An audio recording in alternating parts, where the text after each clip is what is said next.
Hey guys, tonight we're talking about the most casually dangerous substance in your home, and there's a good chance you walked right past it this morning without a second thought. It isn't hidden, it isn't locked up. Nobody deals it from a car window or smuggles it across a border. It sits on a shelf under fluorescent lights, between the antacids and the nasal spray, with a cheerful blue label and a recommended dosage printed in a font small enough to ignore. It costs less than a fast food meal. Children's versions come in grape flavour, and at the right dose, it can make a person feel like their soul has been surgically removed from their body. That's not a metaphor, that's pharmacology. The drug is called dextromethorphan, DXM for short, and it's the active ingredient in over 100 over-the-counter cough medicines sold legally in the United States, Europe, and most of the world. Robitussin, Nyquil, Dayquil, Delsym, Vicks Formula 44. The list goes on.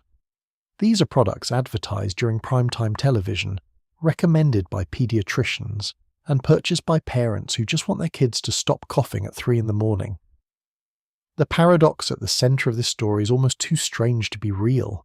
A molecule designed to suppress a cough reflex in the brainstem is chemically classified in the same family as ketamine and PCP. Let that sit for a moment. Before we continue, subscribe to the channel if you enjoy these stories. Write in the comments where you're watching from and what time it is. I always find it fascinating to see people from around the world united by one story. Now, back to the cough syrup. The story of DXM is not simply a story about a drug. It's a story about what happens when pharmaceutical science, commercial interest, teenage curiosity, and government bureaucracy collide, slowly, over decades, and nobody manages to stop the crash. It's a story about a molecule that passed every safety test and still ended up in the bloodstream of millions of teenagers chasing something their brains were desperately searching for. It's a story about how safe is a word that always comes with an asterisk. Most people, when they think about drug crises, imagine something dramatic. A cartel, a laboratory in a basement, a new synthetic compound cooked up by rogue chemists trying to stay one step ahead of the law. DXM is the opposite of all of that. It was developed by some of the most respected pharmaceutical researchers of the 20th century. It was tested rigorously. It was approved by the FDA with full confidence. For years, giving it to a sick child was considered responsible parenting. And then, quietly, it began to unravel. The first reports came in the late 1970s, scattered, easy to dismiss, a handful of cases, people drinking entire bottles of cough syrup in one sitting. Not because of a cold, not because of a cough, because of something else entirely. Something the drug researchers hadn't anticipated and the FDA hadn't tested for. What happens when a person takes 5, 10, 20 times the recommended dose of a substance that, at therapeutic levels, is completely benign?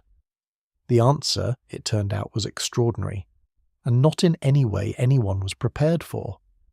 At normal doses, DXM does exactly what it says on the label. It travels to the brainstem, suppresses the nerve signals that trigger coughing, and gets quietly metabolized without incident. The body handles it the way it handles a cup of tea, efficiently, calmly, without drama. This is the version of DXM that doctors know, that pharmacists dispense, that parents give to feverish toddlers. But the human body is not a simple machine.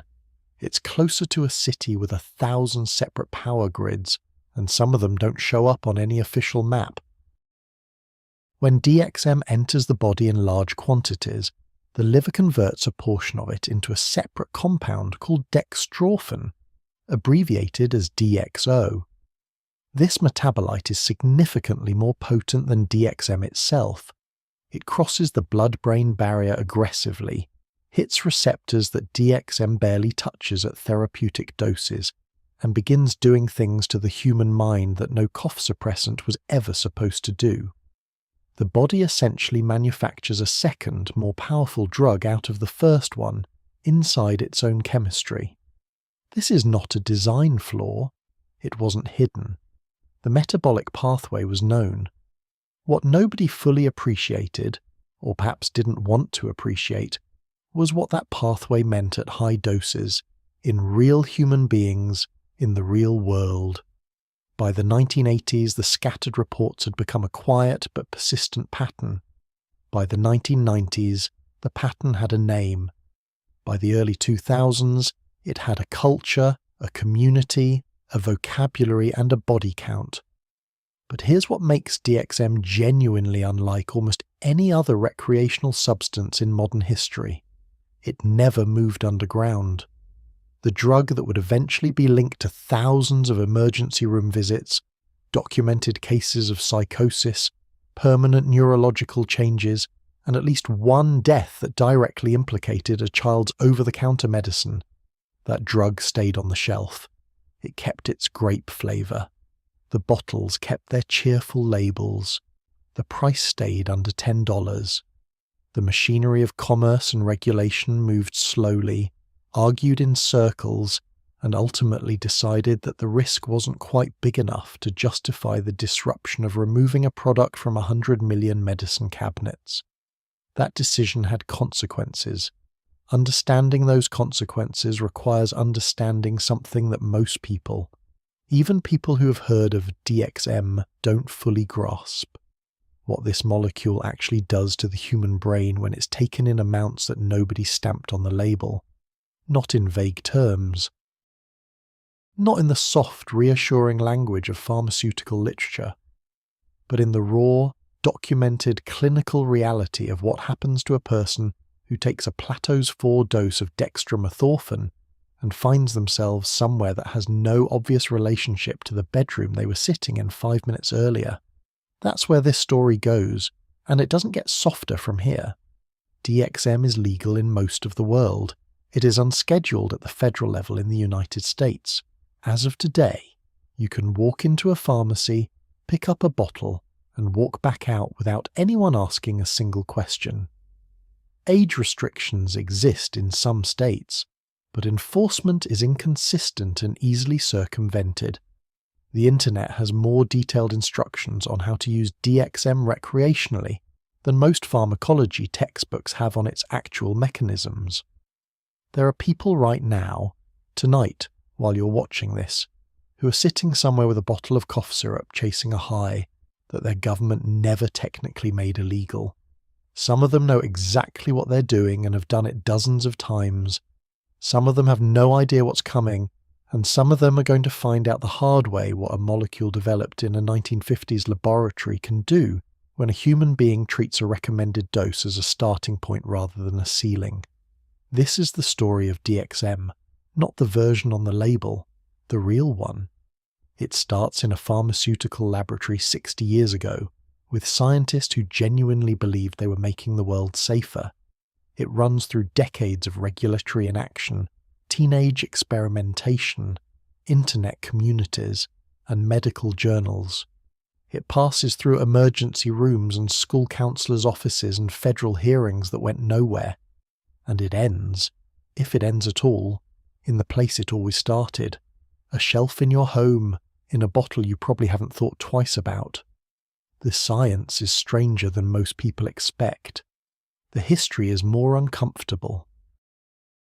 The human stories caught in the middle are the kind that stay with you after the video's over. And the most unsettling thing about all of it, the detail that doesn't quite fit, that the brain keeps returning to, is this. Nobody made a mistake. Not a single catastrophic error. Not one rogue actor.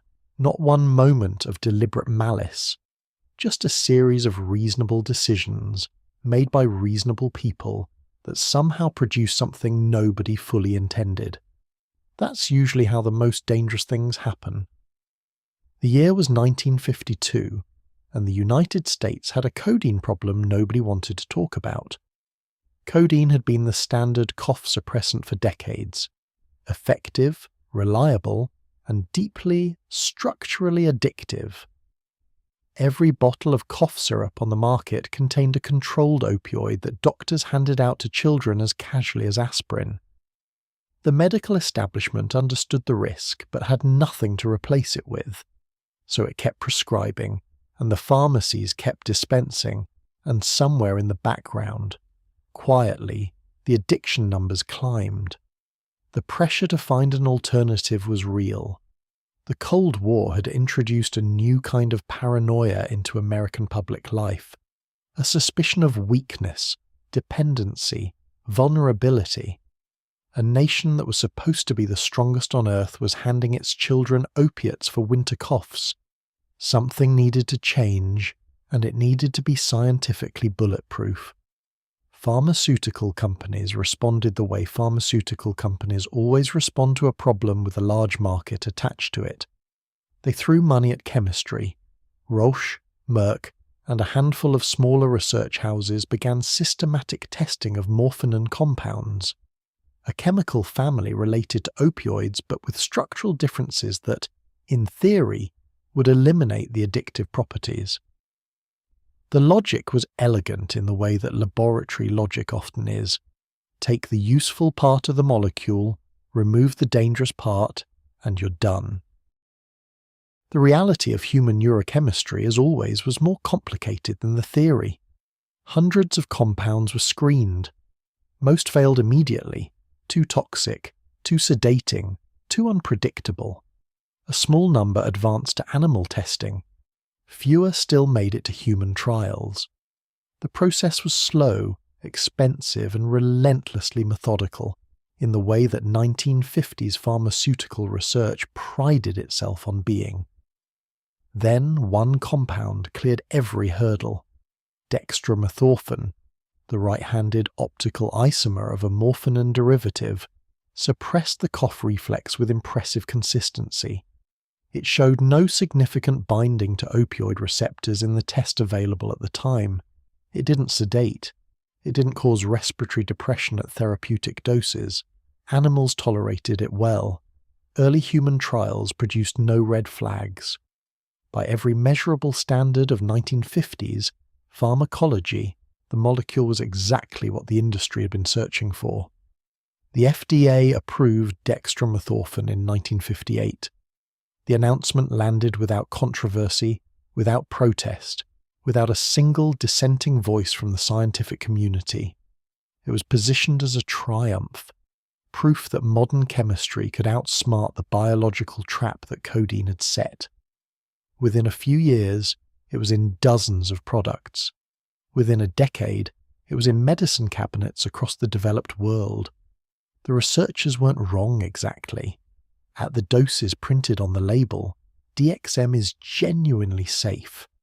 The problem was that 1958 pharmacology didn't have the tools to understand what the drug was doing at the receptor level, because the receptor it would eventually become infamous for acting on, the NMDA receptor, wasn't characterized until the 1980s.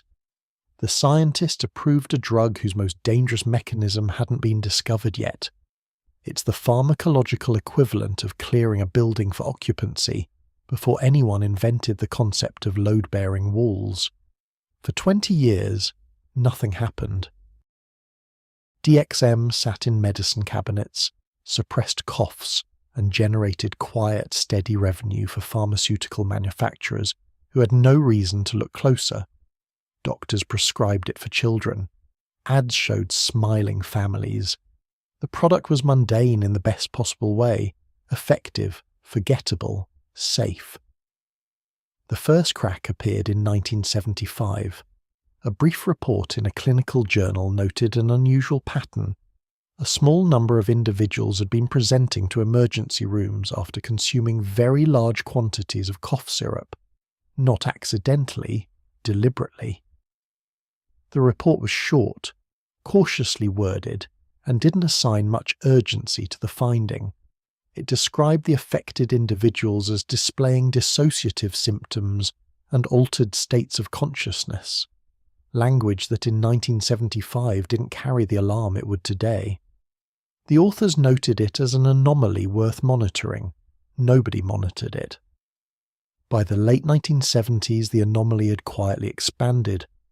Poison control centres in several states were logging calls involving cough syrup overconsumption. The callers weren't describing accidental ingestion. They were describing young people who had taken the syrup on purpose and were now unreachable, disoriented, or frightening to be around. Emergency room doctors began comparing notes. The picture that emerged was consistent and strange. A drug with no official abuse potential was producing experiences that users compared, earnestly and repeatedly, to hallucinogens. The pharmaceutical industry responded to these early signals the way industries typically respond to early signals about their profitable products. Slowly, skeptically, and with a strong preference for waiting to see if the problem resolved itself. It didn't resolve itself. What happened instead was the emergence of a parallel information network, informal, fragmented, operating entirely outside the reach of any regulatory body. In the 1970s and early 1980s, knowledge about DXM's recreational effects spread the way all underground drug knowledge spread in that era. Word of mouth, handwritten notes, whispered conversations in the kinds of social spaces that didn't get written about in mainstream publications. The information was incomplete, often inaccurate, and passed between people who had no medical background and no particular interest in harm reduction. This was the origin of something that would become far more organized and far more dangerous decades later. The drug itself hadn't changed. The bottle was the same, the label was the same, but the way certain people related to it had shifted permanently, and that shift was spreading through a social underground that the FDA had no mechanism for tracking and no framework for addressing. There was also a product-specific crisis unfolding in parallel. Romila, one of the first brand-name DXM-only tablets, marketed specifically as a codeine alternative, had become popular enough among recreational users by the mid-1970s that its manufacturer, Roche, made a decision that seems extraordinary in retrospect. They voluntarily withdrew it from the over-the-counter market in 1973. Not because the FDA forced them to, not because of a formal regulatory action, because the abuse reports were loud enough that keeping it on the shelf had started to feel untenable. The withdrawal of Romila was the pharmaceutical industry's first clear acknowledgement that DXM had a problem, and then, almost immediately, the industry did something that revealed exactly where its priorities lay. It kept selling DXM in every other form.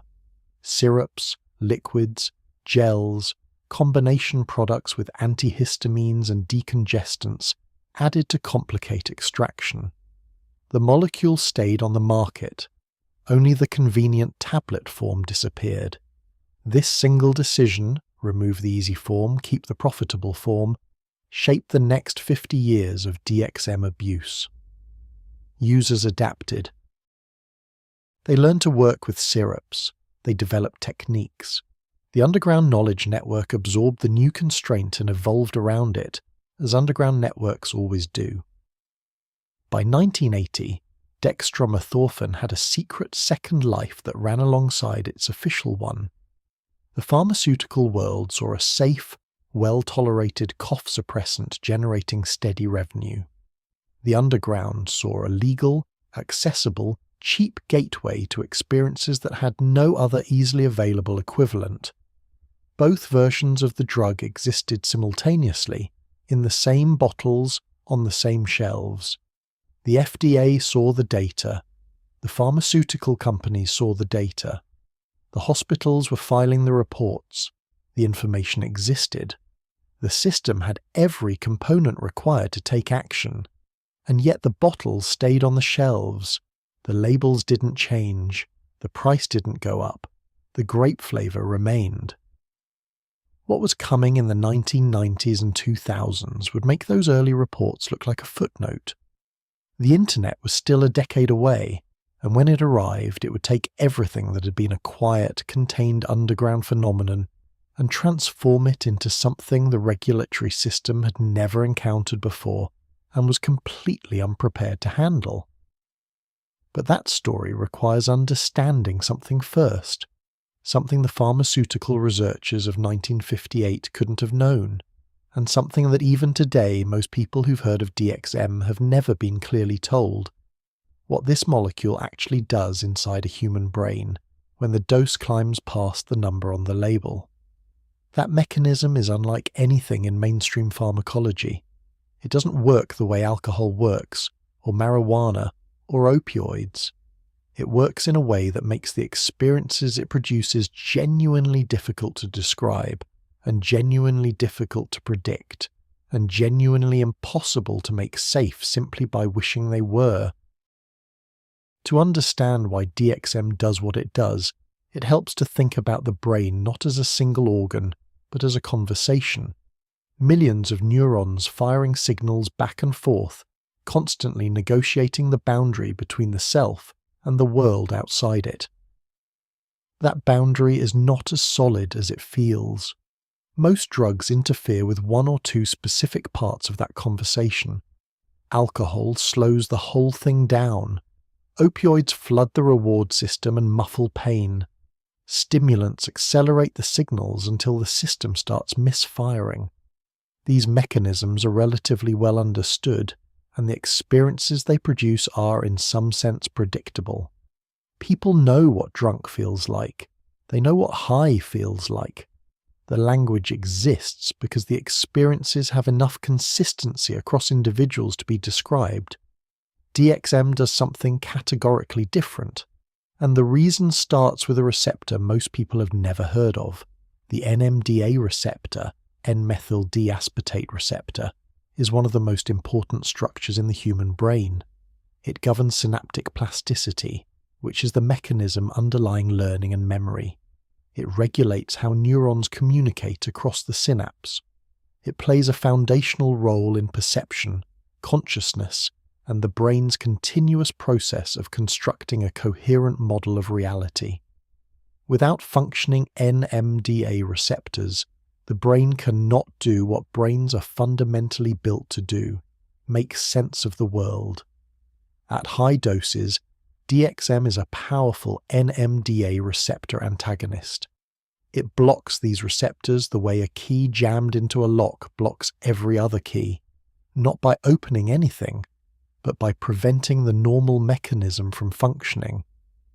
When NMDA receptors are blocked across significant portions of the brain simultaneously, the consequences are not subtle. The brain loses its ability to integrate incoming information into a coherent whole. Sensory data arrives but doesn't assemble correctly. The neural systems that normally anchor consciousness to a physical body begin to decouple. The continuous, seamless experience of being a person in a specific location at a specific moment in time, something so automatic that it feels like the absence of any process at all, starts to fragment. This is dissociation, not the casual colloquial version of the word, the clinical, neurological version. The experience of the self separating from the body and the body separating from its environment, because the machinery that normally holds all three together has been chemically disabled. What makes DXM uniquely complicated is that NMDA antagonism is only part of what it does. The molecule also triggers significant releases of serotonin and dopamine, the brain's primary reward and mood-regulating chemicals. This is not a minor side note. It means that while the architecture of consciousness is being systematically dismantled by NMDA blockade, the emotional centers of the brain are simultaneously being flooded with compounds that produce intense euphoria, warmth, and a feeling of profound significance. The dissociation doesn't feel like falling apart. It feels, to many users, especially at mid-range doses, like coming together. That combination is pharmacologically unique. Nothing else produces it in quite the same ratio, at quite the same intensity, for quite the same duration. Then there is the metabolite. When DXM enters the liver, an enzyme called CYP2D6 converts a portion of it into dextrophin, DXO. This transformation is significant for several reasons. DXO is a more potent NMDA antagonist than DXM itself. It also has stronger sigma receptor activity, a receptor system linked to the most extreme dissociative states, the kind that produce out-of-body experiences, sensory hallucinations, and the complete dissolution of personal identity. Sigma receptors are poorly understood compared to NMDA receptors, which makes DXO's action on them difficult to predict and nearly impossible to dose around. Here is where the story gets medically interesting in a way that has kept pharmacologists quietly uncomfortable for decades. The CYP2D6 enzyme, the one responsible for converting DXM to DXO, doesn't work the same way in every human being. Roughly 7 to 10% of the Caucasian population carries genetic variants that make this enzyme either significantly slower or faster than average. People with slow CYP2D6 are called poor metabolizers. In these individuals, DXM accumulates in the bloodstream instead of converting efficiently to DXO. The effects are different, longer, and in some cases more intense in unexpected ways. People with fast CYP2D6, ultra-rapid metabolizers, convert DXM to DXO so quickly that standard doses produce effects most people only experience at much higher quantities. This means that two people can take the exact same dose of the exact same product and have experiences so different they might as well have taken entirely different substances. One person drinks a recommended dose and feels mildly drowsy. Another person, genetically wired differently, drinks the same amount and enters a state of consciousness that has no name in any clinical manual. Nobody prints the CYP2D6 genetics information on the label. Nobody can. The duration of DXM intoxication adds another layer of unpredictability. Unlike alcohol, which metabolizes at a relatively consistent rate, a high-dose DXM experience can last between 4 and 6 hours, sometimes longer. The peak is not a stable plateau, but a shifting layered progression through distinct stages of intoxication, each with its own character, its own risks, and its own capacity to surprise the person experiencing it. The brain during this process is not passive. It responds to NMDA blockade by attempting to compensate, upregulating certain receptors, downregulating others, trying to restore equilibrium through the same adaptive mechanisms that govern all neurological function. In occasional users, this compensation is temporary and largely invisible. In people who use DXM repeatedly and heavily, the adaptation becomes structural. The brain physically reorganizes itself around the absence of normal NMDA function, and when DXM is removed, the reorganized brain doesn't simply snap back to its previous configuration. But the immediate pharmacology, divorced from long-term consequences, is already remarkable enough. Consider what a high-dose DXM experience actually represents on a neurological level. The simultaneous blockade of the brain's primary integration and consciousness anchoring system, combined with massive dopamine and serotonin release, combined with sigma receptor activation, affecting the deepest layers of perceptual experience, all while the body maintains basic function and the person remains technically awake. It is, by any honest assessment, one of the most complex pharmacological events a human brain can undergo outside of a research laboratory. The researchers who tested DXM in 1956 had none of the tools to see any of this. The NMDA receptor wasn't characterized until 1989, 30 years after FDA approval. The significance of the CYP2D6 pathway wasn't understood in clinical context until the mid-1980s. Sigma receptor research is still ongoing. In a very real sense, DXM was approved before the science existed to evaluate it properly. That's not an accusation, it's a timeline. What that timeline produced, however, was a drug sitting in medicine cabinets, whose actual mechanism of action at recreational doses was unknown to the regulatory bodies overseeing it, unknown to the physicians recommending it, and known only to the growing community of people who had discovered, through direct, uncontrolled, deeply personal experimentation, that something extraordinary happened when you crossed a certain numerical threshold on the dosage chart. That community was not a random cross-section of society. It had a specific demographic, a specific geography, and a specific window in time. And when the internet arrived, it didn't just give that community a platform, it gave it the ability to draw a map. Sometime in the early 1990s, a person using the internet under an anonymous handle did something that would shape the next 3 decades of DXM use more than any pharmaceutical study or government warning ever did. They wrote a dosage guide, not a vague description, a precise, methodical, clinically organised document that catalogued the effects of DXM at escalating doses, divided into 4 distinct stages, each with its own pharmacological character and its own set of risks. The document used body weight to calculate thresholds. It described onset times, peak durations, and come-down profiles. It cross-referenced the effects of different product formulations. It read less like the work of a recreational drug user and more like the work of someone who had spent years systematically documenting their own neurological dissolution. The guide described the 4 stages as plateaus. The word was chosen carefully. A plateau is stable ground, somewhere you can stand, survey the territory, decide whether to go further. The framing made the escalation sound manageable, rational, like a hiking trail with clearly marked rest stops. It wasn't. The first plateau begins at approximately 1.5 to 2.5 milligrams of DXM per kilogram of body weight. For an average adult, this translates to roughly 100 to 200 milligrams, somewhere between 1 and 2 standard doses of a DXM-only product. The effects at this level are mild enough to be genuinely deceptive.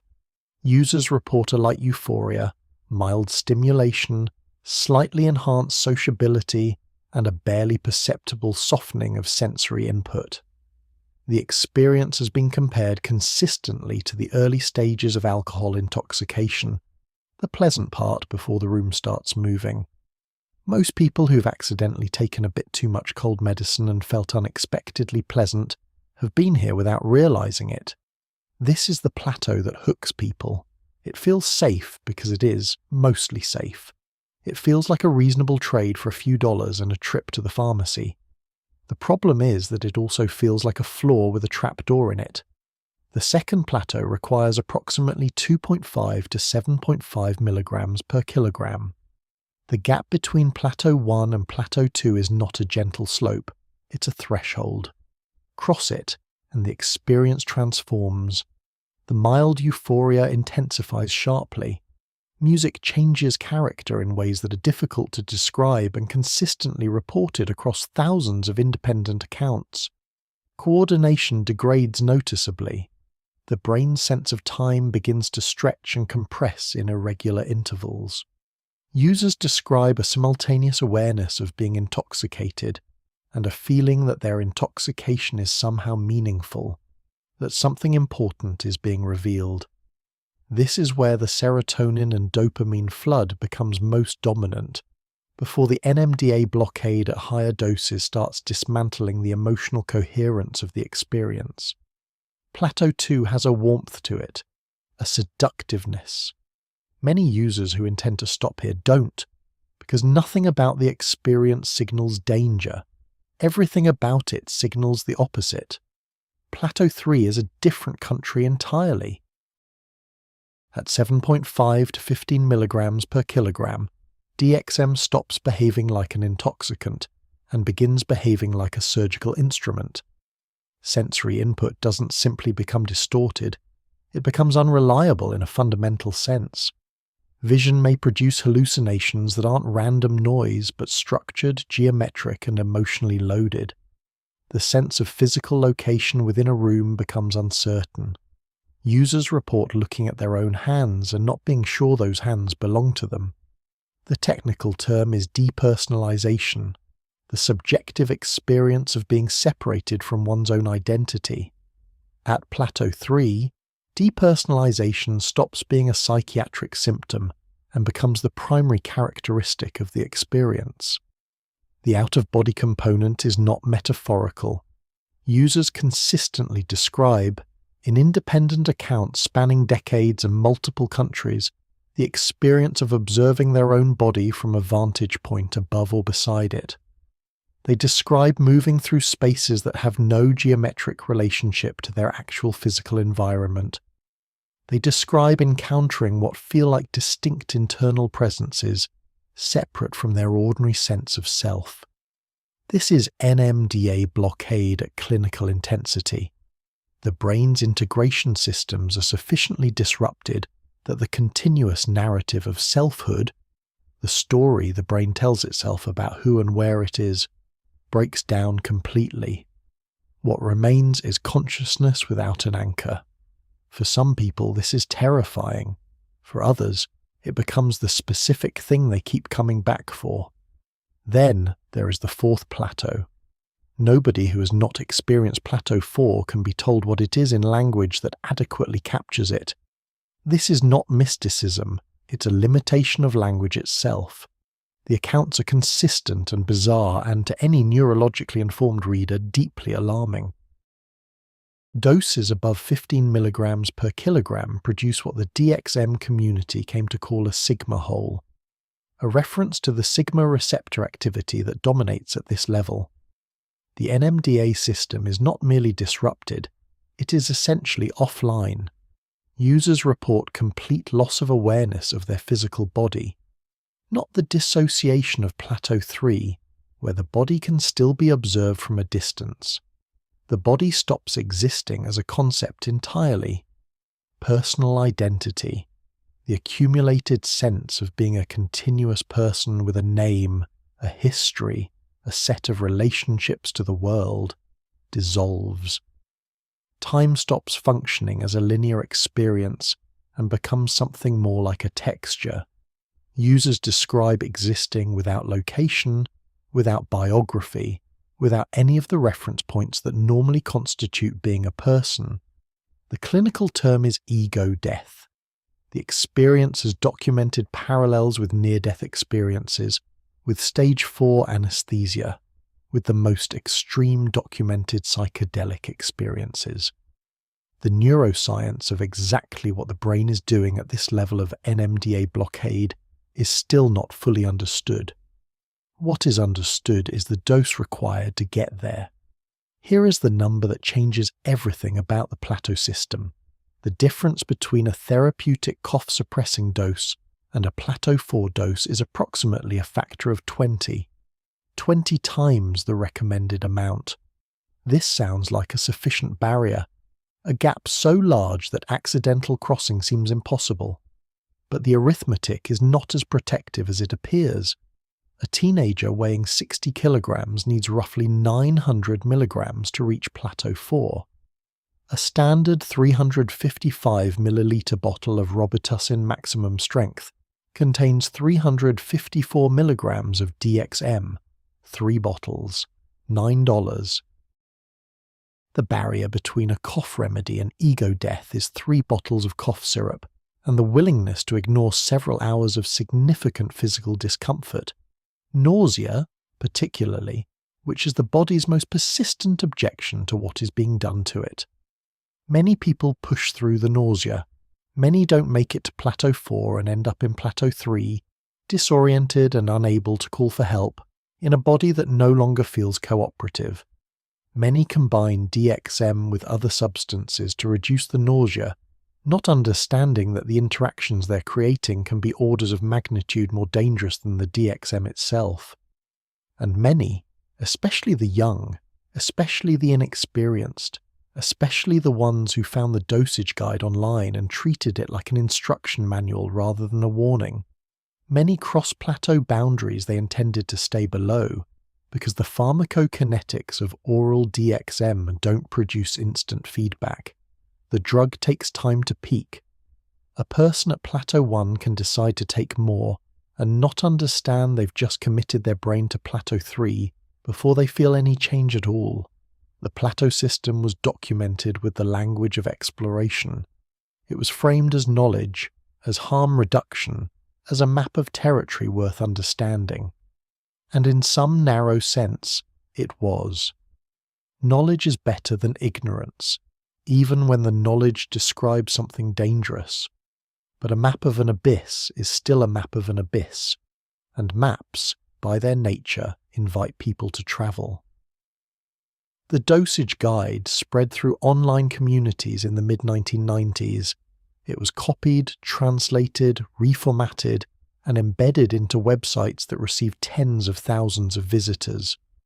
By the time the first wave of mainstream media attention hit in the early 2000s, the plateau system was common knowledge among a specific demographic: American teenagers with internet access and a pharmacy within driving distance.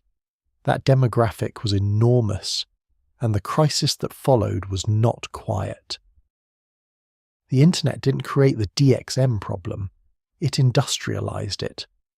Before the web, recreational DXM use was geographically scattered and informationally fragmented.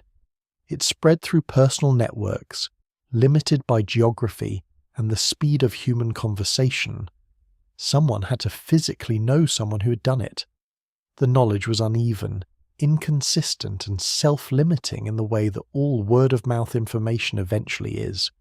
A kid in rural Kansas had almost no way of knowing what a kid in San Francisco had discovered about cough syrup the previous weekend. By 1999, that barrier had collapsed entirely. The site that changed everything was called the DXM FAQ, a sprawling, obsessively detailed document hosted on an early web server that eventually expanded into what became known as the DXM Handbook. Written by an anonymous author going by William White, the document ran to over 100 pages when printed. It covered pharmacology, dosing, harm reduction, history, psychology, and philosophy. It cited academic papers. It included a bibliography. It was more rigorously organized than most undergraduate term papers, and more pharmacologically informed than most general practice physicians of the era. And it was freely available to anyone with a dial-up connection and a browser. The effect was immediate and measurable. Erowid, a harm reduction website that archived user-submitted drug experience reports, began receiving DXM trip reports in significant numbers by the late 1990s. By 2001, DXM had one of the largest experience report databases on the site. The reports came from teenagers in suburbs across America, from college students in dormitories, from adults in their 20s who had stumbled across the FAQ and been astonished by what they found. The demographic was startlingly consistent. Young, predominantly male, predominantly white, often describing themselves as intellectually curious, socially isolated, or looking for something that conventional life wasn't providing. The term robo-tripping, derived from Robitussin, the most commonly used product, entered the cultural vocabulary somewhere around 2001. It appeared on message boards, in chat rooms, in the comment sections of early social media. It was casual. It was even affectionate. The name had a lightness to it that suited the way the practice was being discussed, as a discovery, an adventure, a clever workaround for teenagers who couldn't access alcohol or cannabis reliably. The pharmacy became a different kind of destination. Drugstores across the country began noticing unusual purchasing patterns. Single teenagers buying multiple bottles of maximum-strength DXM products. The same customers returning on a schedule, shelves being emptied of specific products while adjacent ones sat untouched. Pharmacists who noticed reported it. Some stores responded by moving DXM products behind the counter. Most didn't, because there was no policy requiring them to, and no legal framework making it necessary. The DEA was aware, the FDA was aware. Emergency room physicians had been filing reports for years, but the regulatory machinery operated on a timescale completely mismatched with the speed of internet culture. A federal scheduling process that moved in years and required extensive documentation was trying to respond to a phenomenon that was doubling in visibility every few months. In 2003, a report by the Consumer Healthcare Products Association, the industry lobbying group representing DXM manufacturers, estimated that approximately 3 million Americans aged 12 to 25 had used DXM recreationally at least once. The number was almost certainly conservative, derived from survey data that underrepresented a behavior most respondents had every reason to conceal. The actual figure was likely significantly higher. 3 million people, all of them accessing the drug from a product that every pharmacy in America was legally required to sell to them. The news media, arriving late to the story the way news media tends to arrive to stories that begin online, hit the topic with characteristic panic in 2003 and 2004. Dateline segments ran under alarming titles. Local news stations dispatched cameras to pharmacy shelves. Pediatric associations issued warnings. School districts sent letters home to parents. The tone of the coverage was appropriate to a crisis, which it was, but the content was frequently superficial in ways that ultimately made the coverage more useful to curious teenagers than to concerned parents. Every segment that showed a bottle of Robitussin and explained that kids were getting high from it functioned, for a 14-year-old with internet access, as a pointer toward information they could find with a 10-second search. The FAQ was still up. The Erowid reports were still there. The forums were growing. Mainstream media attention didn't contain the phenomenon. It accelerated it. What made the epidemic particularly difficult to address was its economic and social invisibility. A teenager robo-tripping on a Saturday night left no obvious evidence. The drug was legal. The product had a legitimate use. Parents finding a Robitussin bottle in their child's room had no reason to assume anything unusual. Unlike alcohol, DXM left no smell. Unlike cannabis, it left no physical residue. The only signs were behavioral, and the behavioral signs of DXM intoxication, particularly at lower plateaus, were subtle enough to be attributed to a dozen other causes. Schools were in an impossible position. Drug dogs can't detect legally purchased cough syrup. Urine tests didn't routinely screen for DXM because it wasn't a controlled substance, and adding it to standard panels would have produced false positives in students who had taken it legitimately for a cold. The enforcement infrastructure that existed for illegal drugs had no functional application to this one. Meanwhile, the online communities weren't slowing down, they were evolving. Erowid's database was one layer of the ecosystem, but beneath it existed a denser network of dedicated forums, IRC channels, and early social media groups where DXM users compared experiences with the granularity of wine enthusiasts discussing vintages. Users debated the relative merits of different products. They developed techniques for managing nausea. They discussed music selections for different plateaus with the same analytical seriousness that someone might apply to planning a concert setlist. They shared failure stories alongside success stories, and the failure stories, the bad trips, the hospital visits, the frightening encounters with plateau boundaries crossed unexpectedly, became their own genre. The failure stories were read. They were even taken seriously. And then, in many cases, the readers went to the pharmacy anyway.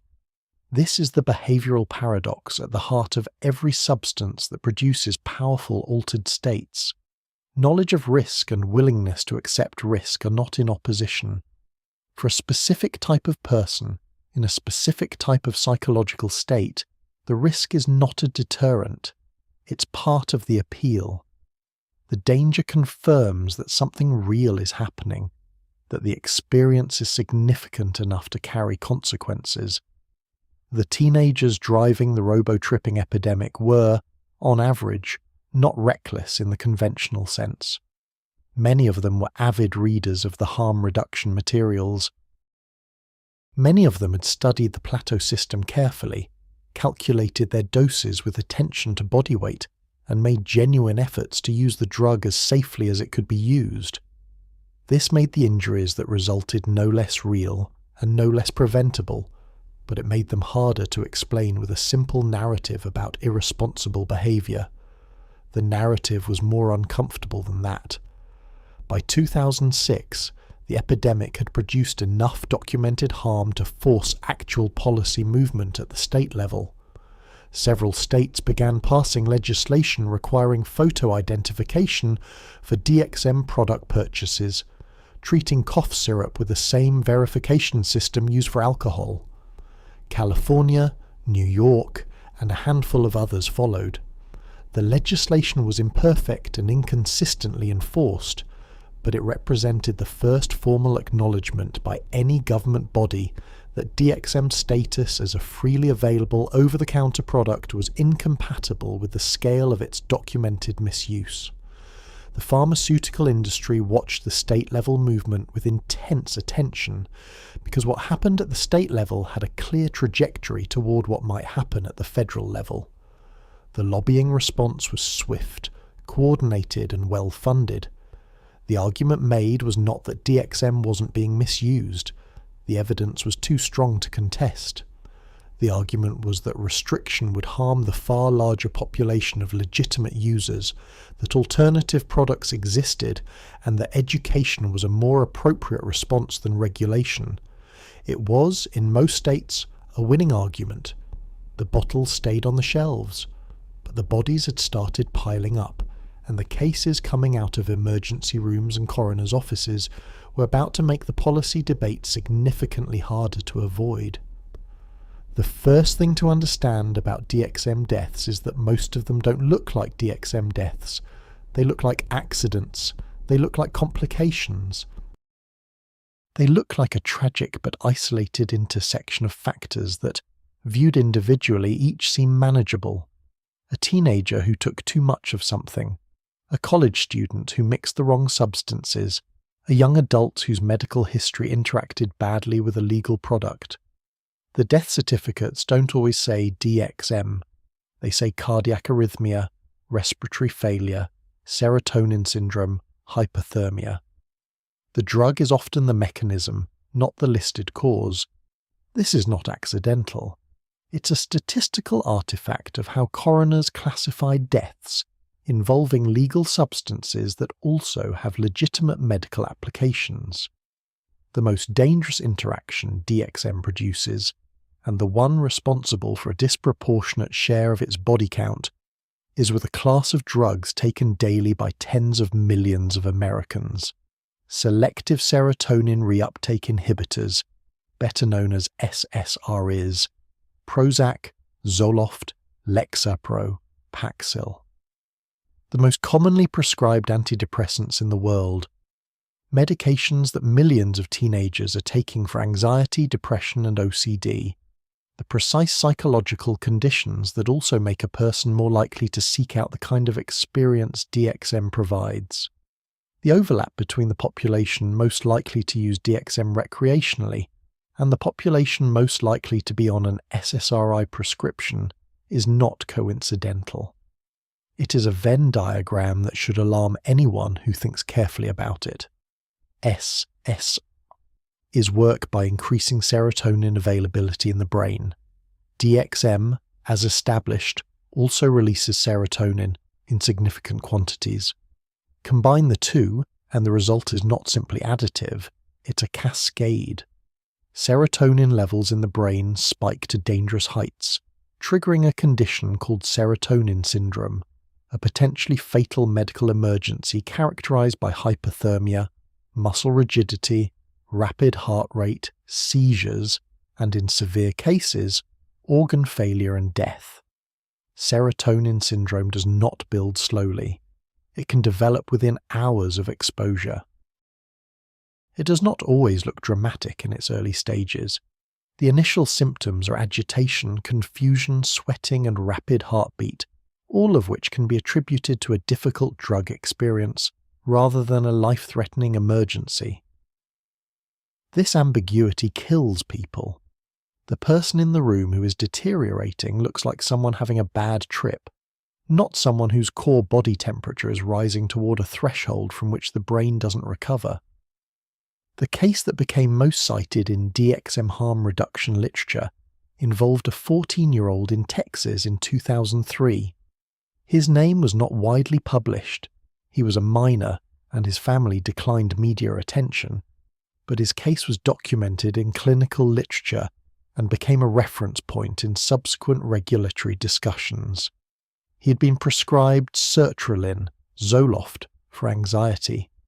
He had also, based on his internet search history and the Erowid account linked to his email address, spent several weeks reading about DXM before the night he died. He had been careful, by the standards of the harm reduction community he'd been reading. He had calculated a dose. He had avoided plateau 4. What he hadn't done was cross-reference his SSRI prescription against a list of dangerous interactions, because that list wasn't on the bottle of Robitussin, and it wasn't prominently displayed on the harm reduction sites he'd been consulting, and nobody in his life knew what he was planning. He was found unresponsive in his bedroom by his mother early in the morning. His core body temperature had reached 106 degrees Fahrenheit. He died before the ambulance arrived. He was not the first. He was not the last. The SRI interaction problem was well known in clinical pharmacology by 2003. It was documented in the medical literature. The mechanism was understood. What had not happened was the translation of that knowledge into any form of warning visible to the population most at risk, because doing so would have required pharmaceutical manufacturers to print warnings on cough syrup bottles about interactions with recreational misuse, and the legal and commercial implications of that made the companies deeply reluctant to act. Alcohol is a separate category of danger. DXM combined with alcohol produces a level of CNS depression that can suppress the breathing reflex during unconscious sleep. The mechanism behind a significant number of overnight DXM deaths, where users fell asleep and didn't wake up. This combination is particularly treacherous because alcohol at low quantities blunts the nausea that DXM typically produces, making the early stages of intoxication feel more manageable. Users who drink moderately to ease the discomfort of DXM onset are simultaneously removing one of the drug's most reliable warning systems. The body uses nausea as a brake. Remove the brake, and the vehicle travels further than intended. Stimulants create a third category of danger. DXM with MDMA, methamphetamine, or cocaine creates a cardiovascular strain that has produced heart attacks in young people with no prior cardiac history. The combination is pharmacologically irrational. A powerful dissociative combined with a powerful stimulant produces competing demands on the heart and circulatory system that the organ is not designed to manage simultaneously. Emergency room physicians in college towns began recognizing the pattern by the mid-2000s. The patients were typically young, typically had no previous heart conditions, and typically had no idea that the combination they'd chosen was specifically dangerous in ways that exceeded either substance alone. Beyond the acute deaths, the psychological damage accumulated more quietly. Drug-induced psychosis from DXM is not a rare or extreme outcome. It is a documented, reproducible consequence of repeated high-dose use in a subset of users, and the evidence strongly suggests the subset is larger than the clinical literature captured. The presentation varies. Some users develop what clinicians describe as a paranoid psychosis indistinguishable from acute schizophrenia. Others develop a more diffuse condition characterized by persistent dissociation, inability to distinguish memory from reality, and a progressive loosening of the relationship between thought and language. A college student in Ohio, whose case was written up anonymously in a 2006 psychiatric case report, had used DXM at plateau 3 or 4 levels approximately once per week for 8 months.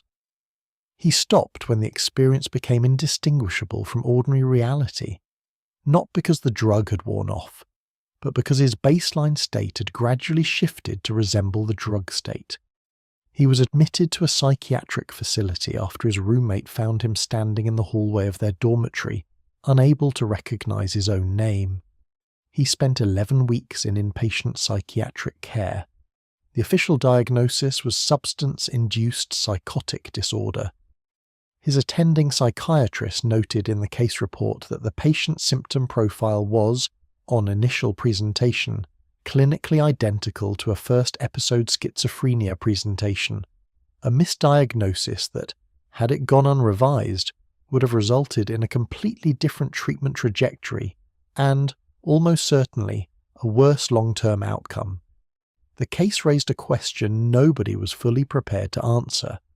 How many people sitting in psychiatric facilities with schizophrenia diagnoses were actually suffering from DXM-induced psychosis that had either resolved incompletely or been incorrectly identified?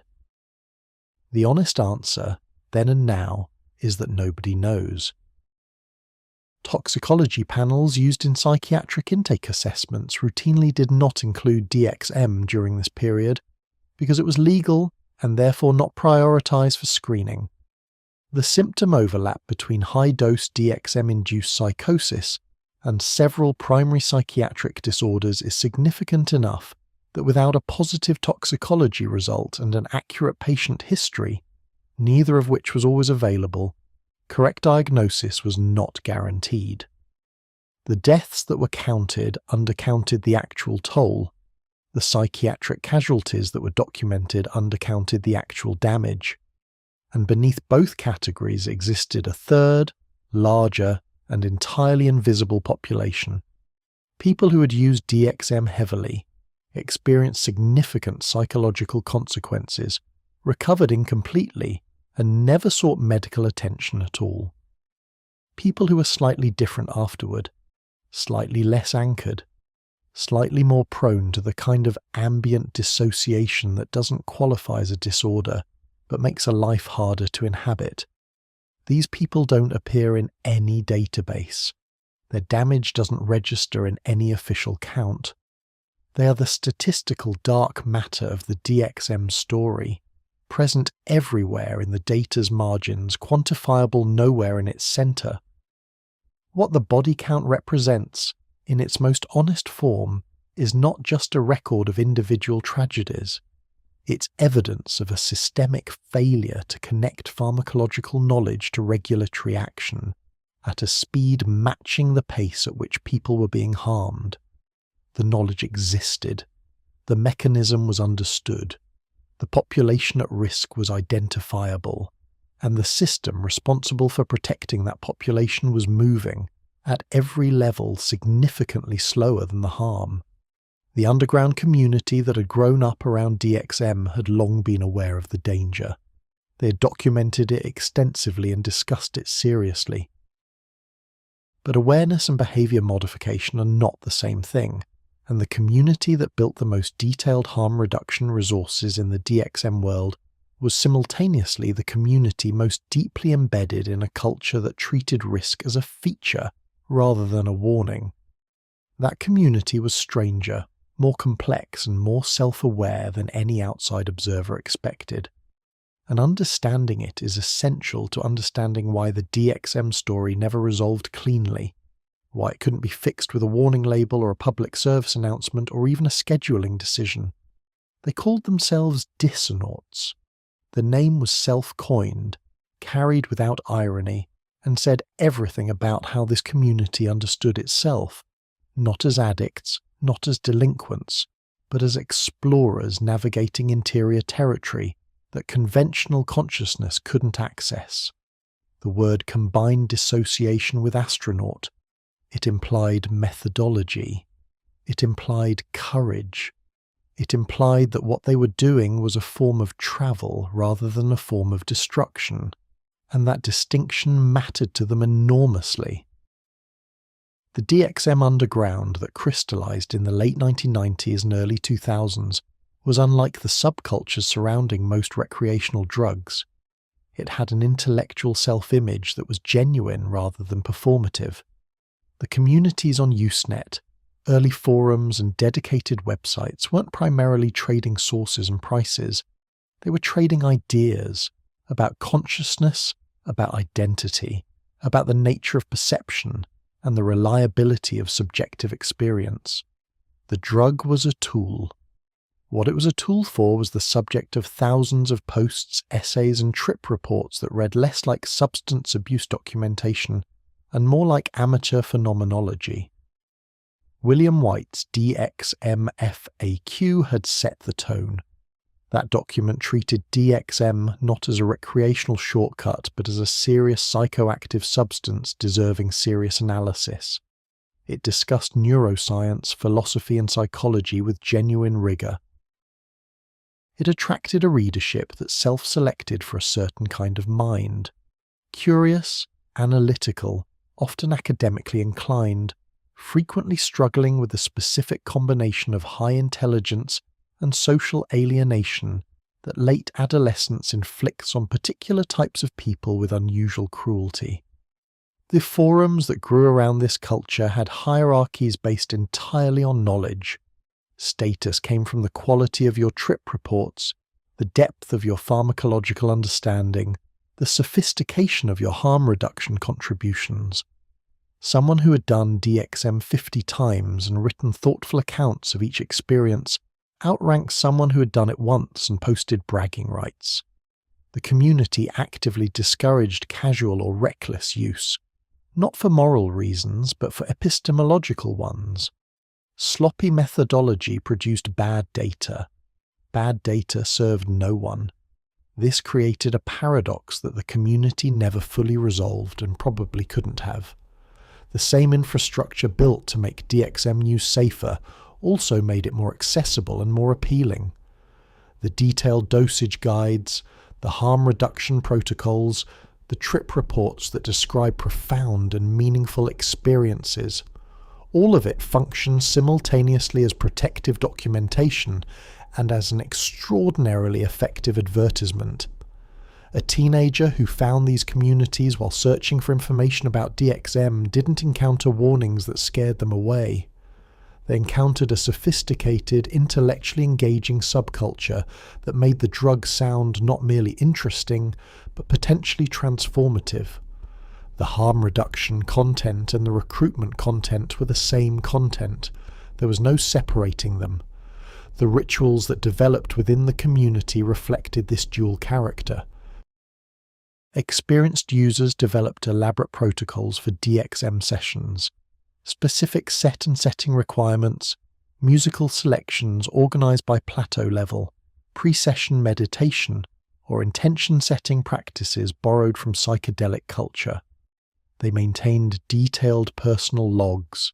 Some users kept spreadsheets tracking dosage, interval since last use, concurrent medications, environmental conditions, and subjective outcome ratings. The methodology was genuinely rigorous by the standards of self-experimentation. It was also, in the way of all rigorous documentation of fundamentally dangerous activities, a form of rationalization. The community developed its own vocabulary with the density of a specialized field. A robo-walk described the characteristic staggering gait of Plateau 2 intoxication. Plateauing was both noun and verb. Sigma referred to the deepest, most extreme states and carried a weight in community discussions that reflected its genuine danger. Set and setting was borrowed from psychedelic culture and applied with equal seriousness. New members who arrived using casual language were corrected, sometimes gently and sometimes not, because precision of language indicated precision of thinking, and precision of thinking was, in the community's value system, the primary protection against the drug's most serious risks. The community also knew it was losing people, not dramatically, not in ways that generated news coverage or official statistics, but the forums had memorial threads. Users who had been regulars would simply stop posting, and when someone tracked them down or received a message from their families, the reason was sometimes psychiatric hospitalization, sometimes sustained psychological damage, sometimes a complete withdrawal from the internet and the life they'd previously inhabited. The community discussed these cases with a combination of genuine grief and uncomfortable cognitive dissonance that characterizes any group whose central activity is producing the harm it is simultaneously mourning. The rationalization was always available. The person who'd been damaged had done something wrong, used too frequently, combined substances carelessly, pushed past a threshold they should have respected. The harm was attributed to deviation from the community's protocols rather than to the protocol's fundamental inadequacy. This reasoning was not cynical. Most members believed it sincerely. It was also, in the clinical evidence's clear light, incorrect. Some users didn't break cleanly or catastrophically. They faded. There was a recognized phenomenon in the community that members called DXM brain, a persistent cognitive dullness, emotional flatness, and slight but constant dissociation that settled into the baseline experience of heavy users over time. It wasn't psychosis. It wasn't a diagnosable disorder. It was a subtle corruption of ordinary consciousness. The feeling that the world had acquired a slight film over it, that emotional responses had lost a degree of resolution, that thinking moved through mild resistance where it once moved freely. Users who experienced it debated its cause. Some attributed it to sleep disruption, some to the general lifestyle of heavy substance use, some, with the honesty that characterized the community's best moments, attributed it to the drug itself. The ones who attributed it to the drug kept using anyway. This is the detail about the DXM underground that no external narrative ever quite captured. These were not people who lacked information. They were people for whom information had proven insufficient as a behavioral deterrent. They knew the risks with unusual specificity. They could describe the neurotoxicology in terms most adults couldn't match. They could cite the studies on NMDA antagonists and synaptic plasticity and Olney's lesions in animals, and then they calculated their doses, prepared their playlists, and took the drug anyway. The question of why, the real question, beneath the pharmacology and the forum culture and the elaborate harm reduction frameworks, pointed somewhere that the community mostly avoided looking directly at. Many of the people most deeply embedded in the DXM underground were using the drug as a very specific kind of tool, a tool for escaping a self they found intolerable, not for an hour of pleasure or an evening of social lubrication, for actual chemical obliteration of the continuous experience of being themselves. The ego death of Plateau 4 wasn't a side effect they were tolerating. For a significant subset of the community, it was the point. Depression, anxiety, trauma, social isolation, the specific grinding difficulty of being a person who thinks too much and feels too much and has too few adequate external outlets for either.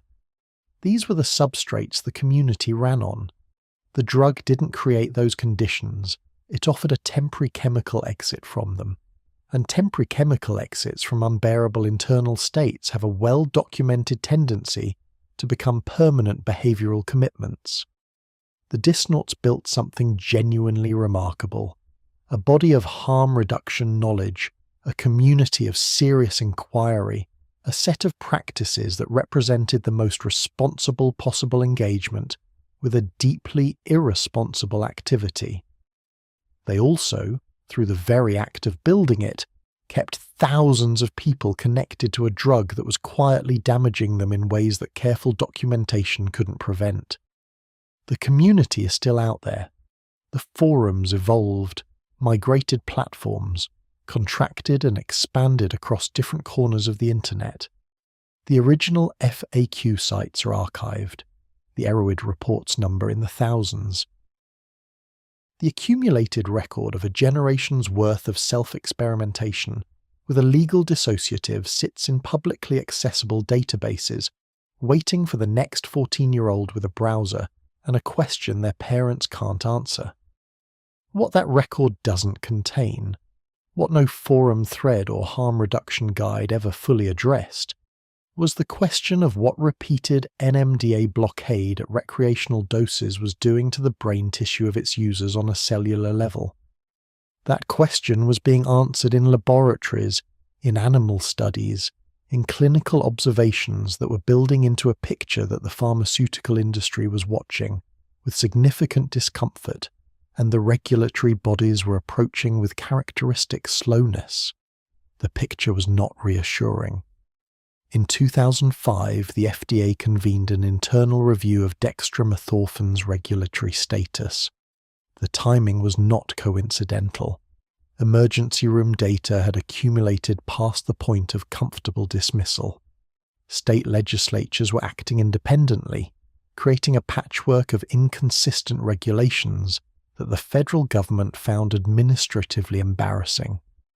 Congressional staffers were asking questions. The Consumer Healthcare Products Association, representing the pharmaceutical manufacturers with the most to lose, was watching the review with the focused attention of an industry that understood exactly what was at stake. The FDA's problem was not a lack of information. Its problem was architectural. To remove DXM from over-the-counter availability, or to schedule it as a controlled substance, the agency would need to initiate a formal rulemaking process, a procedure that required published notice, public comment periods, review of submitted evidence, and a final determination that could be challenged in federal court. The process, under optimal conditions, took years. Under conditions involving a well-funded industry opposition, it could take indefinitely. But the deeper problem wasn't procedural. It was a matter of what any honest scheduling decision would implicitly acknowledge. DXM had been in children's cough medicine since 1958. It had been administered by parents, recommended by pediatricians, and dispensed by pharmacists for nearly 50 years to sick children who had no interest in its recreational properties and no awareness of its dissociative potential. Scheduling it, or even restricting it significantly, would require the federal government to formally declare that a drug it had approved for children, that it had allowed in grape-flavoured syrups marketed to parents of toddlers, was capable of producing experiences pharmacologically comparable to PCP. The liability implications alone were staggering. Pharmaceutical companies that manufactured DXM products had been selling them for decades with the FDA's explicit approval. Any formal acknowledgement that the drug was significantly more dangerous than its approved status suggested created a retroactive cloud over every product that had ever contained it. The legal exposure was not hypothetical. Class action attorneys were already watching the regulatory proceedings with professional interest. The industry's lobbying response was orchestrated with the efficiency of an organization that had navigated regulatory challenges before and understood precisely which levers to pull. The argument presented to the FDA was multi-layered and not entirely dishonest. DXM products served a legitimate medical purpose for an enormous population of users who had no recreational interest in the drug. Restricting access would harm millions of people with genuine coughs to prevent harm to a smaller population of recreational misusers. Alternative scheduling approaches, moving products behind the pharmacy counter, requiring pharmacist consultation, imposing purchase quantity limits, could reduce misuse without restricting legitimate access. These arguments were reasonable. They were also, in the context of the documented harm, profoundly self-serving. The FDA considered them anyway, because the FDA operates within a legal and political environment where reasonable arguments from well-resourced stakeholders carry institutional weight regardless of the motivations behind them. This is not corruption in the conventional sense. It's the normal function of a regulatory system that was designed to balance competing interests rather than to optimize purely for harm reduction.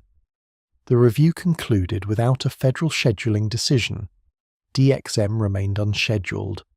The FDA instead issued guidance encouraging manufacturers to voluntarily add abuse deterrent measures and supporting state-level age restriction legislation as a preferred alternative to federal action. The voluntary measures that followed illustrated how pharmaceutical companies respond when asked to self-regulate in ways that cost them money. Some manufacturers reformulated products to add denatonium benzoate, an intensely bitter compound used to make substances unpalatable, to discourage consumption of large quantities. The gesture was almost satirical in its inadequacy. Experienced DXM users had long since developed techniques for managing palatability. The bitterness was an inconvenience, not a barrier. A community that had already normalized drinking multiple bottles of cough syrup was not going to be deterred by an unpleasant taste. Other manufacturers added ingredients that were dangerous in large quantities, specifically guaifenesin, an expectorant that causes significant gastrointestinal distress at high doses, to combination products. This approach had more practical impact than denatonium because the physical consequences of consuming large amounts of guaifenesin are both immediate and severe. But it also meant that users who pushed through the discomfort were now dealing with both DXM and a second compound, causing independent physiological stress. The pharmaceutical industry had responded to a safety concern by making the drug marginally less pleasant to misuse, while making it somewhat more dangerous when misuse occurred anyway. The state-level legislative landscape that developed as a result of federal inaction was a study in inconsistency. By 2012, 18 states had passed some form of age restriction on DXM purchases, typically requiring buyers to be 18 or older and to present identification. The enforcement of these laws varied enormously. In states with strong pharmacy board oversight, compliance was reasonable. In states where enforcement was left to individual store discretion, compliance was inconsistent to the point of irrelevance. Online retail created a separate dimension of the problem entirely. As e-commerce matured, DXM products became purchasable from dozens of online vendors with no age verification mechanism beyond a checkbox that required users to confirm their age. A 15-year-old who couldn't buy Robitussin at the local CVS could order it online and receive it within 2 days with free shipping. The state laws that had been passed at significant political cost were made partially obsolete by a commercial infrastructure that nobody had designed them to address. The DEA's parallel track was no more productive. The agency had considered DXM for scheduling under the Controlled Substances Act at multiple points between 2000 and 2010. Each consideration ran into the same structural problem.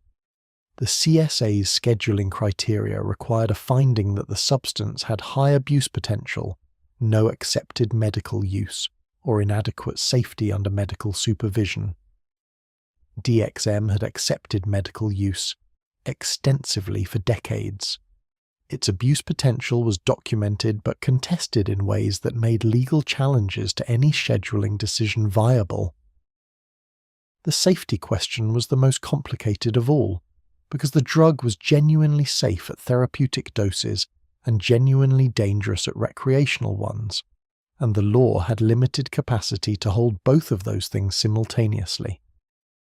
What the regulatory failure produced practically was a decade-long vacuum during which DXM's abuse was documented extensively, discussed publicly, litigated in state legislatures, and addressed at the federal level almost entirely with guidance documents and voluntary measures, while the emergency room data kept accumulating, and the online communities kept growing, and the pharmaceutical manufacturers kept profiting from a product they knew was being systematically misused. The vacuum wasn't invisible to the people inside the system. FDA reviewers, DEA analysts, and congressional health staffers who worked on DXM during this period were, by most accounts, fully aware of the gap between the documented harm and the regulatory response. The gap persisted not because the people responsible for closing it were uninformed or indifferent, but because the system they operated within had been built to process problems more slowly than this one was moving.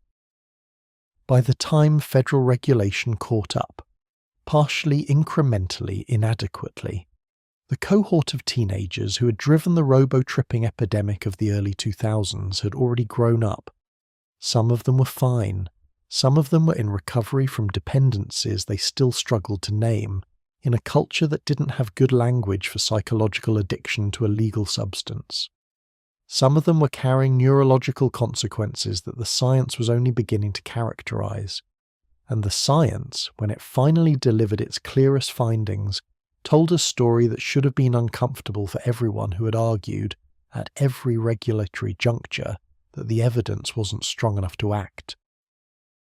The research that would eventually define the long-term neurological consequences of DXM use didn't begin with DXM at all. It began with a neuroscientist named John Olney. In 1989, Olney published findings that shook the field of neurochemistry in ways the mainstream scientific community spent a decade reluctantly absorbing. Working with rodents, he administered MDA antagonists, specifically ketamine and PCP, at doses producing dissociative effects comparable to recreational use in humans. When he examined the brain tissue afterward, he found something that had no precedent in prior drug research: small but distinct areas of neuronal death, concentrated in specific regions of the posterior cingulate cortex and retrosplenial cortex. The lesions were tiny. Individually, each one represented the death of a small cluster of neurons in a region not immediately associated with obvious cognitive function. Collectively, across repeated exposure, they accumulated into measurable structural damage. Olney called them vacuoles, small vacancies in brain tissue where living neurons had been. The scientific community eventually named them Olney's lesions, with a particular distinction reserved for discoveries that make everyone in a field quietly uncomfortable. The immediate question, the one that made pharmaceutical companies and regulatory bodies extremely attentive to subsequent research, was whether NMDA antagonists produced the same lesions in human brain tissue. The answer arrived slowly, partially, and without the clean resolution that either side of the debate wanted. Direct evidence of Olney's lesions in human subjects is difficult to obtain for reasons that are simultaneously scientific and ethical. Brain tissue studies require post-mortem samples or surgical access, neither of which is available from a population of recreational drug users in any systematic way. Murray technology can detect structural brain changes associated with NMDA antagonist exposure, but the resolution required to identify vacuoles specifically is beyond standard clinical imaging. The research that did emerge relied on neuropsychological testing, functional imaging, and post-mortem case studies from individuals with documented histories of heavy ketamine or DXM use. What that research found was consistent and troubling without being definitive, a combination that, in regulatory science, is almost worse than clear evidence of harm, because it creates perpetual debate rather than actionable conclusion. Heavy, chronic DXM users showed measurable deficits in specific cognitive domains: verbal memory, working memory, executive function, and processing speed. The deficits were not dramatic enough to be immediately obvious in casual interaction, but were statistically significant in standardized testing and clinically meaningful in their impact on daily functioning. People who had used DXM heavily during adolescence, the developmental period when the brain is most actively forming the synaptic connections that will define adult cognitive function, showed the most pronounced deficits. The adolescent brain detail is critical and consistently underemphasized in public discussion of DXM, the human brain does not complete development until approximately age 25. During adolescence specifically, the prefrontal cortex, the region governing decision-making, impulse control, risk assessment and executive function, undergoes its most intensive period of synaptic pruning and myelination. Introducing a powerful NMDA antagonist during this process doesn't simply produce temporary intoxication. It interferes with the developmental architecture of the brain at the precise moment that architecture is being constructed. The NMDA receptor system is not merely a mechanism for getting high. It is the primary biological substrate of synaptic plasticity, the process by which experience shapes neural connections and by which learning becomes permanent. An adolescent brain developing under regular NMDA blockade is a brain learning to function without its primary adaptation mechanism. The connections that don't form during those years don't simply form later. In many cases, the developmental window closes. This is not theoretical. It is consistent with what longitudinal studies of adolescent substance use have found across multiple drug categories, and it is specifically supported by the neuropsychological profiles of adults who use DXM heavily during their teenage years. The functional imaging research added another dimension. Studies using PET and fMRI showed that chronic NMDA antagonist exposure altered activity patterns in the default mode network, the brain system most strongly associated with self-referential thought, autobiographical memory, and the construction of personal identity. The same neural architecture that DXM disrupts acutely at recreational doses showed chronic alterations in heavy users even during sober states. The drug was changing the baseline. This finding has a direct clinical correlate. The persistent dissociation reported by heavy users, the DXM brain phenomenon documented in community forums, the ambient sense of unreality that former heavy users described for months or years after stopping. These weren't psychological effects or withdrawal symptoms in the traditional sense. They were the brain functioning in a state it had been structurally reorganized to occupy. Hallucinogen persisting perception disorder, HPPD, represents the most dramatically visible form of this reorganization. First documented primarily in LSD users, HPPD involves persistent visual disturbances, trailing after images, pattern overlays on flat surfaces, halos around light sources that persist indefinitely after drug use has stopped. In LSD-associated HPPD, the mechanism involves serotonergic disruption. In DXM-associated cases, the mechanism is different and in some ways more architecturally fundamental. Alterations in the visual processing pathways that NMDA receptor disruption affects directly. DXM-associated HPPD was underdiagnosed for the same reason everything DXM-related was underdiagnosed. Clinicians weren't looking for it. Patients weren't connecting their symptoms to a legal substance they'd used years earlier, and the diagnostic criteria had been developed primarily around illegal psychedelics rather than over-the-counter dissociatives. Cases were being seen. They were simply being attributed to other causes. The psychological addiction profile that DXM produces sits in a category that addiction medicine handles poorly. There is no significant physical withdrawal syndrome, no shaking, no vomiting, no seizure risk. The body doesn't become physically dependent on DXM in the way it becomes dependent on opioids or alcohol. This means that by the most commonly applied clinical criteria, DXM is not considered physically addictive. The criteria are inadequate for this drug. What DXM produces is a deeply entrenched psychological dependency on dissociation as a coping mechanism, a conditioned relationship between psychological discomfort and the specific relief that NMDA blockade provides. Users who have spent months or years using DXM as a primary tool for managing depression, anxiety or trauma don't simply stop because they decide to. The drug has become architecturally integrated into how their nervous system responds to distress. Every difficult emotion becomes a trigger for the specific chemical response that DXM reliably produces. The brain has learned, at a physiological level, to want the absence of itself. Treating this pattern requires addressing something that doesn't fit neatly into standard addiction treatment frameworks.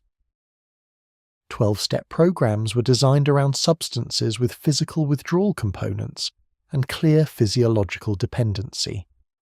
Cognitive behavioral therapy works effectively for behavioral addictions, but requires a functioning executive control system, the precise system most degraded by heavy DXM use.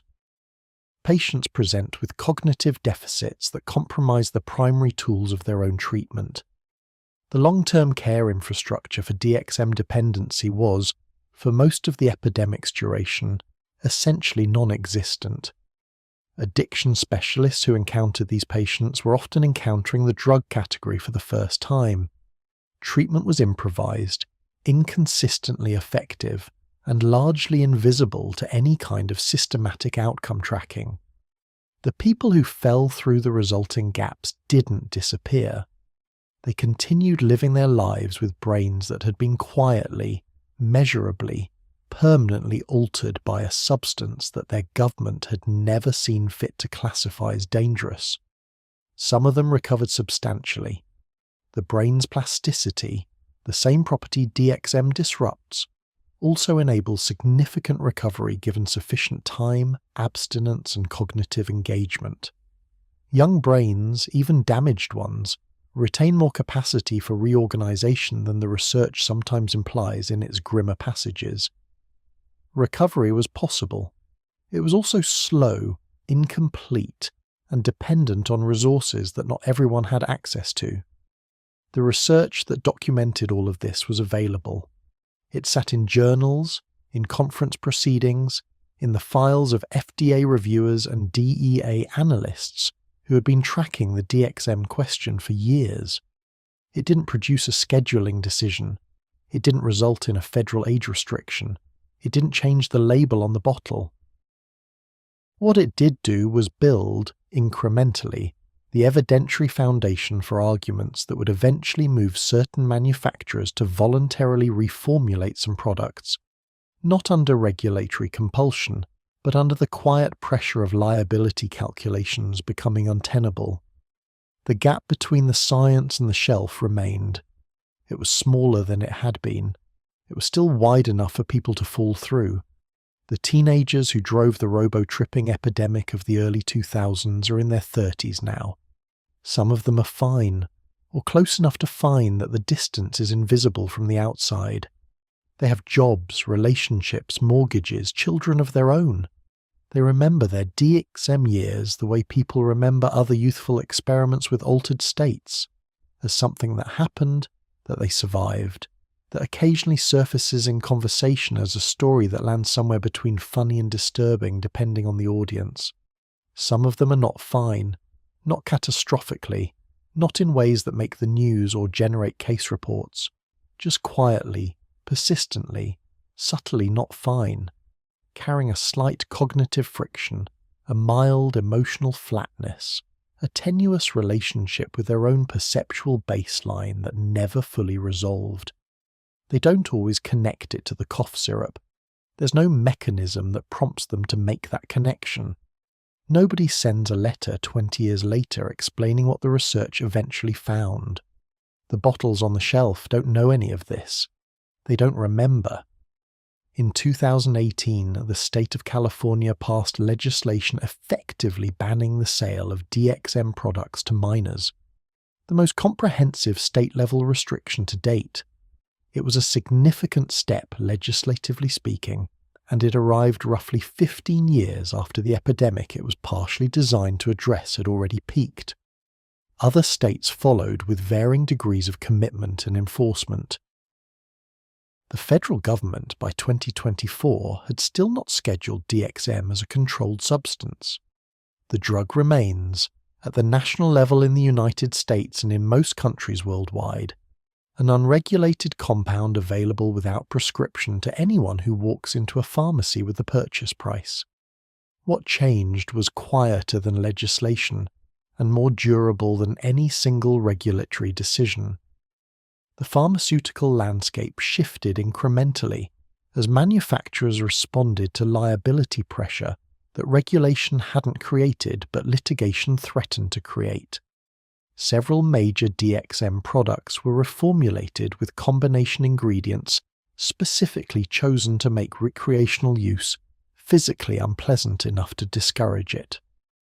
The pure DXM products, the ones the original harm reduction community had considered the safest option because they contained no dangerous co-ingredients, became progressively harder to find at standard retail. This development had the particular irony of making the drug marginally harder to use safely, while doing almost nothing to reduce the motivation to use it. The internet, meanwhile, had not forgotten anything. Every forum post from the early 2000s that survived a platform migration remained searchable. The Erowid Experience Vault, containing thousands of DXM trip reports accumulated over more than 2 decades, remained publicly accessible and actively indexed by search engines. The DXM FAQ, or versions of it, remained archived and retrievable. The harm reduction infrastructure, the dosage guides, the plateau system documentation, all of it persisted in the same digital environment inhabited by the next generation of teenagers with internet access and a question their parents couldn't answer. The information didn't age, the drug didn't change, the medicine cabinet didn't move. What the intervening decades added to the story was not resolution. They added texture, a clearer scientific understanding of the mechanism, a more complete documentation of the human cost, a more honest picture of the regulatory system's structural limitations. The story became more knowable without becoming more fixable, which is a condition that describes an uncomfortable number of public health problems and satisfies almost no one involved. The new chapter of DXM's story runs through platforms its original community never used: TikTok, Reddit, Discord. The successor environments to the Usenet groups and early forums where the plateau system was first mapped host DXM discussions with the same mixture of curious inquiry, harm reduction information, and genuine danger that characterized their predecessors. The demographic is familiar: young, searching, often carrying the specific combination of psychological difficulty and intellectual restlessness that the drug has always attracted. The content moderation policies of modern platforms are inconsistent in ways that the earlier internet's absence of moderation never was, sometimes more restrictive, sometimes less, always navigable by someone sufficiently motivated. The 14-year-old who finds this content today enters a more complicated information environment than the one that existed in 2003, but not a significantly safer one. The knowledge is still there. The drug is still there. The gap between the two remains exploitable in the same fundamental way it always was. There is a detail that has stayed consistent across every era of DXM's history as a recreational substance, across every demographic shift and platform migration and regulatory development, and it is this: the people who end up most deeply harmed by DXM are rarely the ones who approached it carelessly. The casualties are not predominantly the impulsive or the uninformed. They are disproportionately the people who found the community, read the guides, took the harm reduction seriously, and still couldn't navigate their way out of the psychological territory the drug opened up. This is the detail that resists the simplest available moral. If the problem were ignorance, education would solve it. If the problem were access, regulation would solve it. Both of those things help at the margins, and the margins matter. Every prevented death and every avoided psychotic break is a real human being whose life continued. But the core of the problem is something that no label change and no scheduling decision can reach: the existence of a significant population of people, many of them young, many of them in pain, for whom a chemical that temporarily erases the experience of being themselves represents not a risk to be avoided, but a relief to be sought. DXM found that population before anyone was looking for it. It found them in the pharmaceutical aisle, in a bottle designed for sick children, priced within the budget of a teenager's weekly allowance.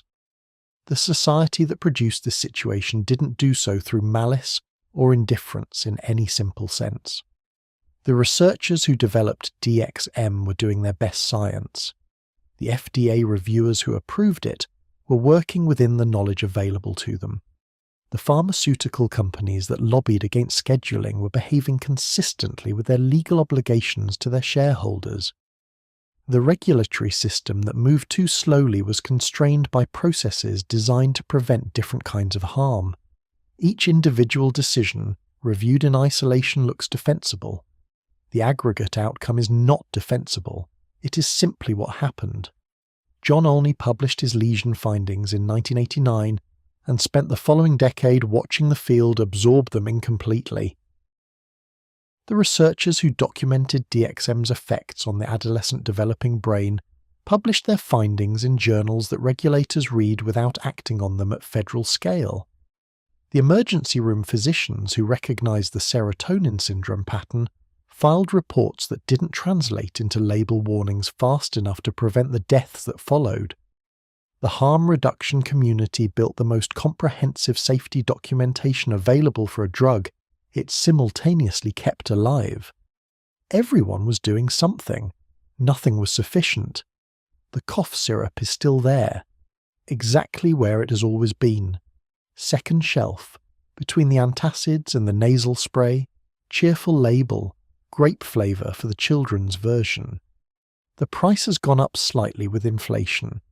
The font on the recommended dosage is still small enough to ignore. In some states you'll need to show ID. In most places you won't. The molecule inside the bottle is the same molecule it was in 1958. It doesn't have opinions. It doesn't make choices. It performs its chemistry with complete indifference to whether that chemistry is happening in a sick child's brainstem or in the NMDA receptors of a 16-year-old who found a dosage guide 3 hours ago and is currently sitting in a dark bedroom waiting for something to happen. Something will happen. It always does. The only variable, the one that determines whether that something is unremarkable or irreversible, is a set of factors so complex, so personal, so dependent on genetics and history and psychological state, and the specific other substances in the body and the specific version of the product and the specific weight of the person, and the specific sensitivity of their CYP2D6 enzyme, that no guide can fully account for all of them simultaneously. The drug doesn't know that. The bottle doesn't warn about it. The pharmacist doesn't ask. This is where the story ends. Not with a resolution, because the story doesn't have one. Not with a clear villain, because the evidence doesn't support one. Not with a call to action, because every available call to action has been tried with partial results. It ends where it began, in a perfectly ordinary place, with a perfectly ordinary product, containing a molecule that has been doing extraordinary things to the human brain for 65 years, while the world mostly looked at the label instead of the contents.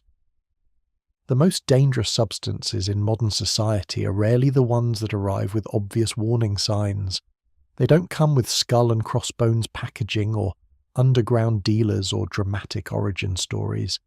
They come in the form of things that have always been there, that nobody thought to question, that passed every test available at the time the test was administered.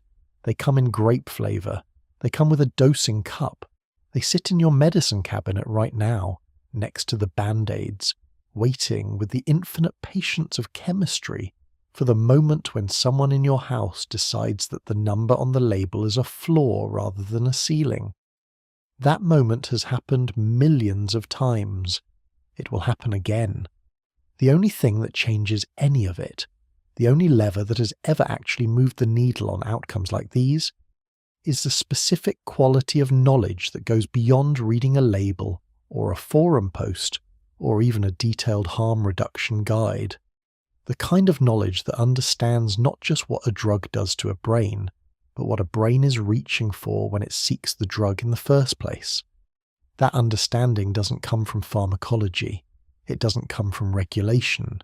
It comes from the harder, slower, less dramatic work of paying attention to the people around you, particularly the young, the struggling, the ones who are quietly looking for an exit from an experience of themselves they haven't found better tools to manage. Those people are always there. In every generation, in every geography, in every era of drug policy and pharmaceutical innovation, they were there before DXM existed. They'll be there after the next molecule gets approved, passes its tests, and finds its way to a shelf somewhere. The cough syrup was just the one they found first.